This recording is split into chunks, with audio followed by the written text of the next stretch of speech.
இல்ல இதுதான் நான் சொன்னேன்ல, அந்த தன் மீது விழும் அஸ்திரத்தை திருப்பி எதிரி மேல அடிக்கணும்ன்றது இதுதான். அது அந்த இருக்கிறதுலே நெருக்கடியான இடத்த தேர்ந்தெடுத்து கொடுக்கறதுக்கு ஒரு முக்கியமான காரணம் என்னன்னா, ஏதாவது ஒரு அசம்பாவிதம் நிகழ வேண்டும் என்று அரசு விரும்புகிறது. அதுபோல் ஏதாவது அசம்பாவிதம் நடக்க வேண்டும் என்று இவர்கள் விரும்புகிறார்கள்.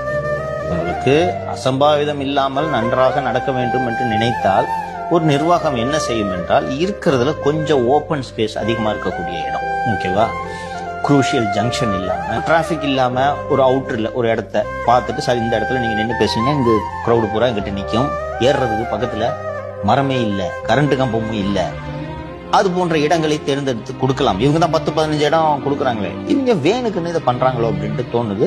நீங்க கொடுத்த இடத்தினாலதே நம்ம மேல பழி சுமத்தனா, நீங்க கொடுத்த இடத்தினாலதே இப்படி ஆயிடுச்சு அப்படின்னு சொல்லிட்டு திசை திருப்பி விட்டாருன்னா இவர் முதலமைச்சர் ஆகிடும். எடுபடாது. உனக்கு ஒரு வாதத்துக்கு சொல்றேன், ஏதோ நான் ஒரு பஞ்சத்து போயிட்டேன், ஓகேவா, நம்மளோட சிம்பத்தி அந்த பையன் மேல போகுமா, வேணுக்குன்னு இவங்க அந்த நெருக்கடியான இடத்த கொடுத்து இப்படி பண்ணிட்டாங்கன்ட்டு போகுமா?